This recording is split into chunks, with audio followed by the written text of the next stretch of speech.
आपका भी सपना है एसआई बनने का, लेकिन आपको नहीं पता कि एसआई बनने के लिए कौन सा एग्ज़ाम देना पड़ता है, एसआई बनने के लिए क्या करना पड़ेगा, कितनी पढ़ाई करनी पड़ेगी, कितने परसेंटेज मार्क्स होने चाहिए। तो दोस्तों आपको बिल्कुल भी टेंशन लेने की ज़रूरत नहीं है, क्योंकि इस वीडियो में आपको एसआई बनने का स्टेप बाय स्टेप सब कुछ बताने वाला हूँ। इसलिए आप आराम से बैठकर इस वीडियो को पूरा देखिए, आपके सारे डाउट्स दूर हो जाएंगे। मेरा नाम है आयुष और आप देख रहे हैं आयुष रीना यूट्यूब चैनल। तो चलिए बिना टाइम वेस्ट के वीडियो को शुरू करते हैं। देखो गाइस, एसआई यानी कि सब इंस्पेक्टर, सभी स्टेट में एसआई की अलग अलग वैकेंसी निकलती रहती है। जैसे यूपी में है तो UP SI, Bihar SI, Delhi SI, तो सभी स्टेट की अलग अलग वैकेंसीज निकलती रहती है। लेकिन बहुत सारे स्टूडेंट को इसके बारे में पूरी जानकारी नहीं होती, जैसे कि उनको एग्जाम्स के बारे में, हाइट के बारे में, क्वालिफिकेशन वगैरह के बारे में बहुत ज़्यादा जानकारी नहीं होती। लेकिन आपको बिल्कुल टेंशन लेने की ज़रूरत नहीं है। तो देखो, सबसे पहले हम लोग बात कर लेते हैं क्वालिफिकेशन के बारे में कि क्या क्वालिफिकेशन होनी चाहिए।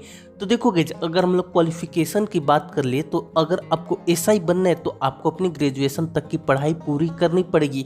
ग्रेजुएशन यानी कि आप बीए कर लो या फिर बीकॉम कर लो, बीएससी कर लो आप, या फिर आप बीटेक कर लो, बी फार्मा कर लो, बीसीए कर लो, जो भी आपका इंटरेस्ट, आप वो कोर्स करके अपनी ग्रेजुएशन कंप्लीट कर सकते हो।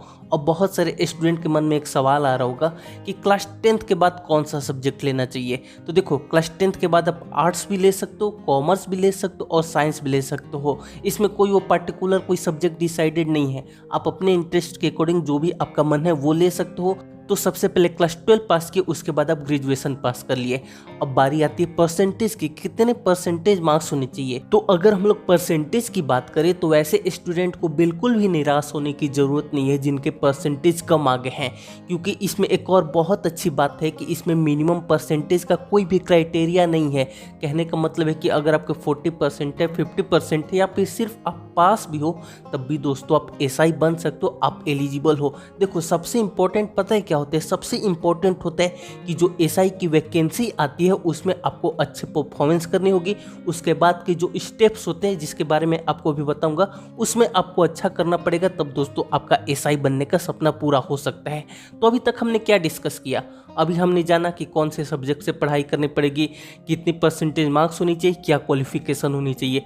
अब हम लोग जान लेते हैं कि किस तरीके से आपका सिलेक्शन होगा, क्या प्रोसेस है एसआई बनने का। तो देखो गाइस, अगर हम लोग सिलेक्शन प्रोसेस की बात करें तो सबसे पहले हम लोग स्टार्ट करते हैं वैकेंसी से, जो कि बहुत सारे स्टूडेंट के मन में डाउट भी होता है कि कौन सा एग्जाम देना पड़ता है। तो देखो, इसके लिए कोई पर्टिकुलर एग्जाम नहीं होता है। कहने का मतलब है कि इसका बहुत बड़ा नाम नहीं होता है। जैसे कि अगर आपको मेडिकल में जाना है तो नीट का एग्जाम देना पड़ेगा, आईएएस आईपीएस बनना है तो यूपीएससी के सिविल सर्विसेज का एग्जाम देना पड़ेगा, इंजीनियरिंग करनी है तो आईआईटी जेई या फिर जेई मेंस जेई एडवांस का एग्जाम देना पड़ेगा। इस तरीके का इसमें कोई वो नहीं है। आप सिंपल जिस भी स्टेट से हो, मान लो कि मैं यूपी से हूँ तो यूपी एसआई के नाम से वैकेंसी आती है। आप दिल्ली से हो तो दिल्ली एसआई, मध्य प्रदेश से हो तो एमपी एसआई।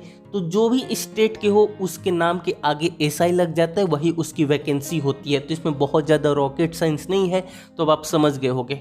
अब हम लोग जान लेते हैं कि क्या सिलेक्शन प्रोसेस है। तो देखो, सबसे पहले तो आपका रिटन एग्जाम होगा। रिटन एग्जाम में आपके 100 क्वेश्चन, 150 क्वेश्चन, 200 क्वेश्चन हो सकते हैं अलग अलग स्टेट के अकॉर्डिंग। इसमें एमसीक्यू टाइप होता है। कहने का मतलब है कि ऑप्शन होते हैं, जो ऑप्शन सही होगा वो आपको चुनना होगा। मान लो कि रिटन एग्जाम हो गया, उसके बाद दोस्तों कुछ टाइम बाद इसका रिजल्ट आएगा। उसके बाद एक मेरिट लिस्ट आएगी। मेरिट लिस्ट में जितने स्टूडेंट का नाम होगा वो आगे के स्टेप में क्वालिफाई कर देंगे। अब आगे का स्टेप्स क्या है मैं बता रहा हूँ, अब बिल्कुल ध्यान से सुनना। देखो, जब आपका रिटन में मेरिट लिस्ट में नाम आ गया, उसके बाद दोस्तों होती है आपकी फिजिकल होती है। फिजिकल में 2-3 चीजें होती है। सबसे पहले तो आपकी हाइट चेक होती है, उसके बाद आपकी चेस्ट वगैरह की मेजरमेंट होती है, और इसके साथ एक बहुत इंपॉर्टेंट चीज होती है रनिंग। जी हाँ, बहुत इंपॉर्टेंट होती है रनिंग। तो इन सभी के लिए आपको एक पर्टिकुलर डेट मिल जाएगा कि हाँ भाई, आपकी फिजिकल इस दिन की होगी। उस दिन जब आप सेंटर पे जाओगे तब दोस्तों आपको रनिंग सबसे पहले कराया जाएगा, आपकी चेस्ट देखी जाएगी, आपकी हाइट देखी जाएगी। इसके साथ साथ एक और चीज होती है डीवी यानी कि डॉक्यूमेंट्स वेरिफिकेशन। डॉक्यूमेंट्स वेरिफिकेशन में बेसिकली ये होता है, देखा जाता है कि आपने जो फॉर्म भरते समय जो डिटेल डाली है, कहने का मतलब है कि जो नाम डाले हैं या फिर जो अपने परसेंटेज मार्क्स सब्जेक्ट वगैरह की डिटेल डाली है, उसमें सब कुछ सही तो है, उसमें कोई प्रॉब्लम तो नहीं है। तो डॉक्यूमेंट्स वेरिफिकेशन में बेसिकली यही होता है। तो जब आपका रनिंग और आपका फिजिकल वगैरह क्लियर हो जाएगा, उसके बाद फिर एक और मेरिट लिस्ट आएगी। उस मेरिट लिस्ट में जिस भी स्टूडेंट का नाम होगा उनको मेडिकल के लिए बुलाया जाएगा। अब मेडिकल में क्या होता है मैं आपको ये बता देता हूँ। देखो, मेडिकल में जनरली देखा जाता है कि आपकी आई साइट सही है, आपकी फुट वगैरह सही है, फ्लैट फुट तो नहीं, नीज वगैरह सही है कि नहीं। इसके अलावा दोस्तों आपके कान, दांत, नाक, ये सारे कुछ नॉर्मली जो मेडिकल चेकअप में होता है ये होता है। और ये भी देखा जाता है कि आपको कोई प्रॉब्लम तो नहीं है। तो अगर ये सब कुछ क्लियर रहा तो उसके बाद दोस्तों आपकी ज्वाइनिंग हो जाती है। उसके बाद आपको 6 से 9 महीने के लिए ट्रेनिंग पर भेजा जाता है। उसके बाद सब कुछ क्लियर रहा तो आपकी पोस्टिंग हो जाती है। अगर आपको जानना है कि हाइट कितनी होनी चाहिए, चेस्ट कितनी होनी चाहिए, तो मैंने कुछ दिन पहले ही एक वीडियो बनाया है, आई बटन और डिस्क्रिप्शन में उसका लिंक दे दूंगा। उसमें मैंने आपको एकदम सब कुछ पूरे डिटेल में बताया कि मेल की हाइट कितनी होनी चाहिए, रनिंग कितनी होनी चाहिए, फीमेल की, जनरल, ओबीसी, एससी, एसटी, सब कुछ एकदम पूरे डिटेल में बताया। तो वो सब कुछ इसमें कवर नहीं करूंगा, नहीं तो वीडियो और ज़्यादा लेंदी हो जाएगी। तो अब हम लोग बात कर लेते हैं कि एग्जाम्स में क्या पूछा जाता है।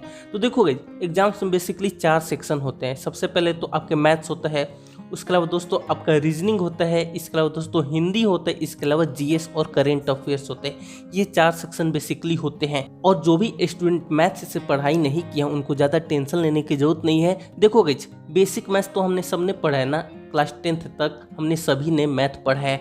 तो क्लास 10th तक के ही मैथ्स आते हैं। हो सकता है कि 11th 12th में 1 या 2 क्वेश्चन आ जाए, उससे ज़्यादा नहीं आता है। तो अगर आपने क्लास 10th तक के मैथ पर अच्छी कमांड बना ली है तो दोस्तों मैथ्स में आपको कोई भी प्रॉब्लम नहीं होगी।